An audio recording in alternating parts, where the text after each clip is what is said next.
I've found using the video game theory within my coaching sessions really beneficial, especially for developing enjoyment and engagement within the session, while also enhancing players' opportunity to problem solve. My experience of using the theory has mainly been in primary schools, and I found this really helpful, especially with developing the engagement of children that don't particularly have an interest in football, and the diverse nature of what classes are usually like. It allows you to come up with a wider range of enjoyment strategies for the players that you're working with.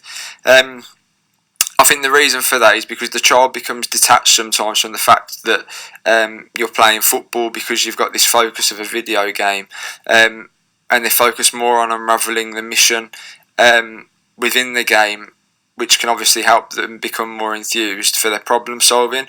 However, they still maintain a level of cognitive development and understanding of the game of football without necessarily realising it.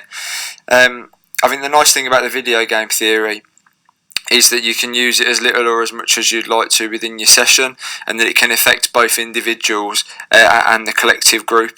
I particularly notice this when you're trying to challenge individuals that are either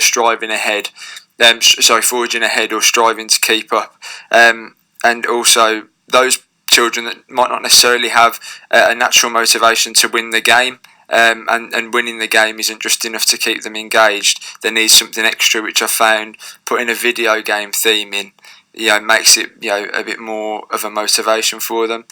But those players that are forging ahead within the game, I try to get them to increase their difficulty level. So I found that putting it across to the children as that they're trying to achieve a level, again, enhances their vision of what the video game might look like. So this could be through giving defenders multiple options for catching somebody that's one of the stronger players in the group. So they might be able to tackle them and take the ball off them, but they also at the same time might be able to take a tail to get a point. And also you might say that the stronger players don't have a safe area where they can go and be safe from people getting them.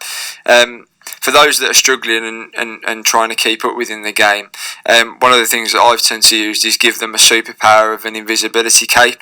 So what they do is they sort of wear for visualisation, they sort of put the bib on and wear it like a cape, and while they're wearing that, it means that they can't be tackled by anybody, just to build their confidence up, especially if they're becoming disengaged with it.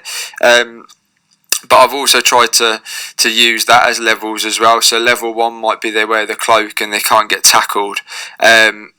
Level 2 might be they can turn the cloak into a tail, so it now means while they're dribbling around with their ball on level 2, there's still an element of risk for them. They can have their tails pulled. And then level 3 might be they feel that they've got the confidence to not have a tail at all. And they're also prone to getting tackled, so that might be level 3 on their confidence. So I found that giving them levels to achieve really enhances their motivation to play, regardless of the interest level they have in football.